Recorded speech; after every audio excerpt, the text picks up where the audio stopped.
Alex Chichikalo, the perfect pair of shoes. The perfect pair of shoes. Alex Chichikalo.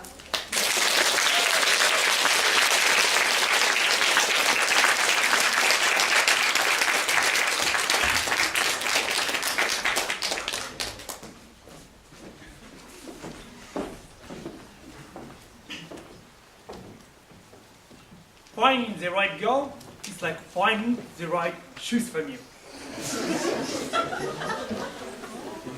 Some shoes are just hot, but totally useless.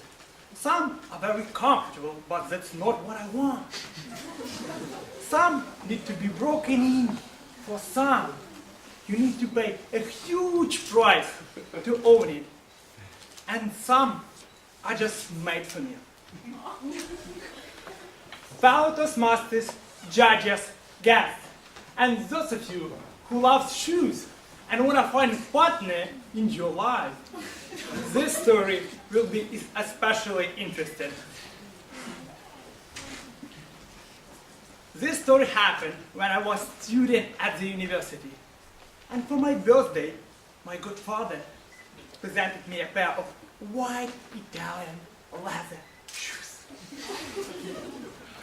Soft, shiny, brand new, stylish pair of shoes. It's hard to find words to tell you how happy I was holding those shoes in my hands. The next day, I put my shoes on and went to my classes, feeling myself as the king of universe. That day, I came back home, broken and disappointed. My toes turned blue, my heels were bleeding, and my heart was broken. I couldn't understand how Italian shoes could be so uncomfortable.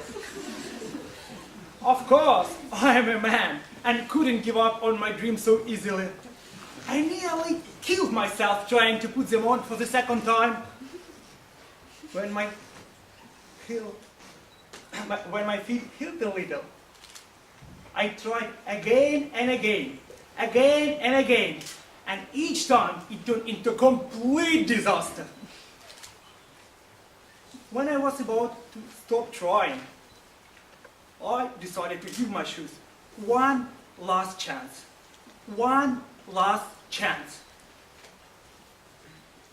And incredible things happened. They fit so perfectly that I felt myself even better than in my sneakers. Those shoes became my go with everything shoes.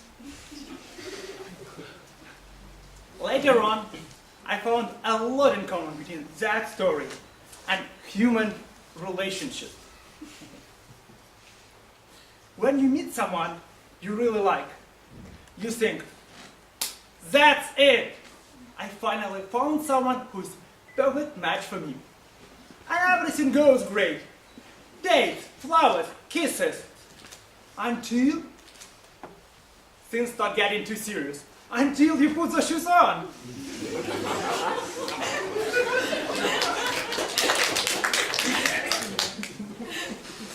Suddenly, you begin to feel like someone limits your movement, puts too much pressure on you, and attempts to restrict your independence.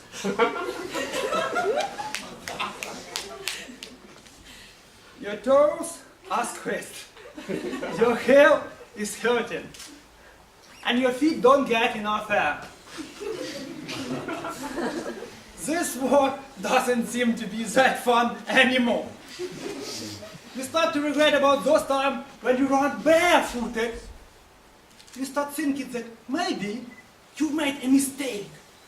Maybe you choose a wrong size or a wrong design. And all in all, there are so many other shoes in this world.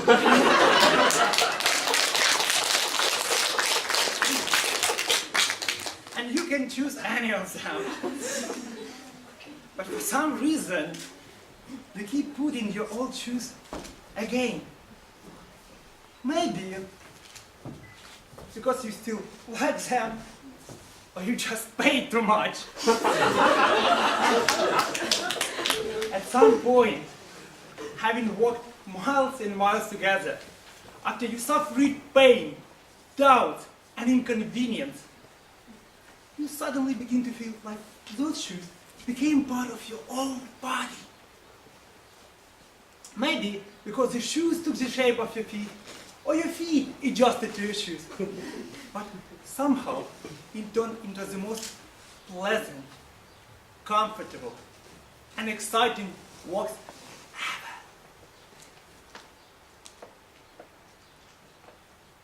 Five years ago, I started dating one lovely girl.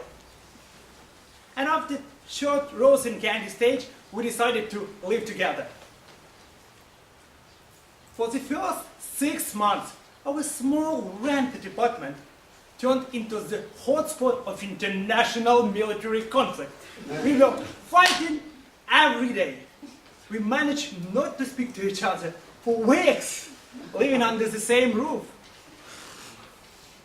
And then, in the end, no one remembered who started the fight and what it was all about. We are getting married in 2 months. Thank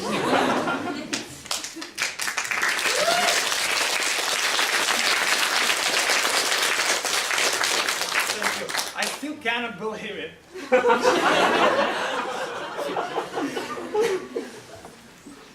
I hope I won't hurt anyone's feelings saying that people are like shoes. They stretch, they adjust, they keep you moving on. And all they ask is a little time, patience, and strong belief that this pair of shoes is something you really need.